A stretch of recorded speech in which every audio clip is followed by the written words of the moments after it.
بسم اللہ الرحمن الرحیم۔ آج اس ویڈیو میں ہم بات کریں گے خواب کے اندر رونے کے متعلق، خود کو یا کسی اور کو روتے دیکھنا، تو اس کے متعلق تمام تعبیریں آج اس ویڈیو میں بیان ہوں گی۔ ویڈیو کو آپ نے مکمل دیکھنا ہے، چینل کو سبسکرائب کر کے بیل آئیکن کے بٹن کو ضرور پریس کرنا ہے تاکہ ہماری ہر نئی آنے والی ویڈیو سب سے پہلے آپ تک پہنچ سکے۔ تو چلے ویڈیو کو توجہ سے سنیے گا۔ حضرت علامہ ابراہیم کرمانی رحمۃ اللہ علیہ فرماتے ہیں، اگر کوئی انسان خواب کے اندر خود کو یا کسی کو روتے ہوئے دیکھے، چلاتے ہوئے دیکھے، تو یہ اللہ کی طرف سے اس کو خوشی ملنے کی، خیر آنے کی، حق تعالیٰ کی طرف سے اس کے لیے اچھے حالات آنے کی تعبیر ہے۔ اگر کوئی انسان خواب کے اندر دیکھے کہ رونے کی وجہ سے اس کے چہرے کے اوپر نشان پڑ گئے ہیں، تو اس بات کی علامت ہے کہ لوگ کسی نیک کام کی وجہ سے اس کے اوپر طعنے ماریں گے، اس کو برا بھلا کہیں گے۔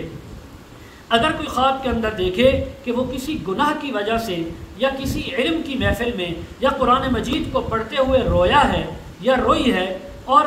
اس موقع پر یا جو اس جیسے اور موقع ہوتے ہیں، اچھے موقع ہوتے ہیں، تو یہ اس بات کی علامت ہے کہ حق تعالیٰ اس کے اوپر اپنا کرم اور فضل فرمائیں گے، اور اس فضل کی وجہ سے اللہ کی رحمت بھی اس کے اوپر ہوگی اور اس کے گناہوں کی معافی بھی ہوگی۔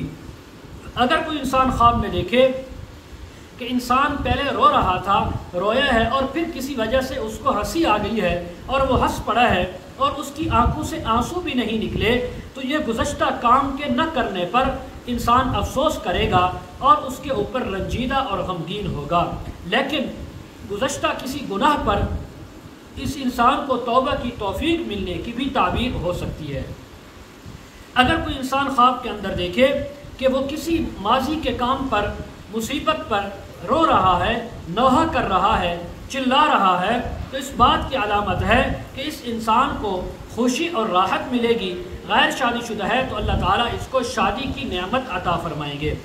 حضرت جعفر صادق رحمہ اللہ تعالیٰ فرماتے ہیں، اگر کوئی انسان خواب میں دیکھے کہ وہ بہت زیادہ رویا ہے اور پھر ہنسا ہے، تو اس بات کی علامت ہے کہ اس انسان کی موت قریب ہے۔ ان کی دلیل یہ ہے کہ حق تعالیٰ کا فرمان ہے، هو اضحک وابکی، کہ وہ انسانوں کو ہنساتا بھی ہے اور پھر رولاتا بھی ہے۔ تو اس انسان کو چاہیے صدقہ بھی کرے، استغفار کی کثرت بھی رکھے، موت کی تیاری بھی کرے۔